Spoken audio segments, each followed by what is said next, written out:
नमस्ते साथीहरू, सन्चै हुनुहुन्छ?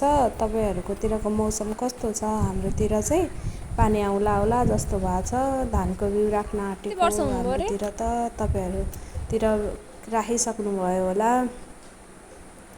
अनि म आज तपाईँहरूले धानको बिउ कसरी राख्दो रहेछन् हाम्रोतिर भनेर भन्छु है। मलाई नि आउँदैन, छरछिमेकीले सिकाउनु भएअनुसार अनि उहाँ बुवाले भनेअनुसार भन्दैछु मैले।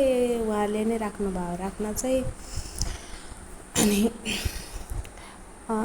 धानको बिउ राख्ने जति अब कतिमा राख्ने त्यति बारी चाहिँ 2-4 दिन अगाडि नै खन्नुपर्छ। खनेर त्यसपछि छोडिदिने। त्यसपछि बिउ छर्ने दिन अलिकति डिएपी हालेर फेरि त्यति बारीलाई खन्ने।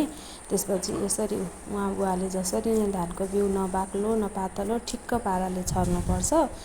अनि यो छरिसकेपछि यसलाई हल्का हातले कोदालोले मिलाउँदा नि हुन्छ, या माटो हल्का माटोले के थोरै फुरफुराउँदो माटोले माथिबाट छोपिदिनुपर्छ। अनि मलाई चाहिँ त्यो छोप्न पनि आउँदैन, छर्न पनि आउँदैन। त्यसैले छर्ने छोप्ने काम चाहिँ उहाँ बुवाले नै गर्नुहुन्छ। हेर्नु है, अहिले एकछिनमा उहाँले त्यो कोदालोले हल्का हातले कस्तोसँग मिलाइदिनुहुन्छ। अनि त्यसपछि उहाँले अनि यो छरेर अनि छोपिसकेपछि अनि यो माथिबाट अब तिरपालले हुन्छ कि मकैको ढोडहरूले हुन्छ कि जसले भयो नि छोपिदिनुपर्छ। उहाँले यसरी हल्का हातले मिलाइदिइराख्नु भएको छ। अनि त्यसपछि उहाँले मिलाउँदै गर्नुहुन्छ, म चाहिँ छोप्दै गर्छु भनेर मैले चाहिँ मकैको ढोडले राति पल्लो बारीबाट त्यसले छोपिदिएँ।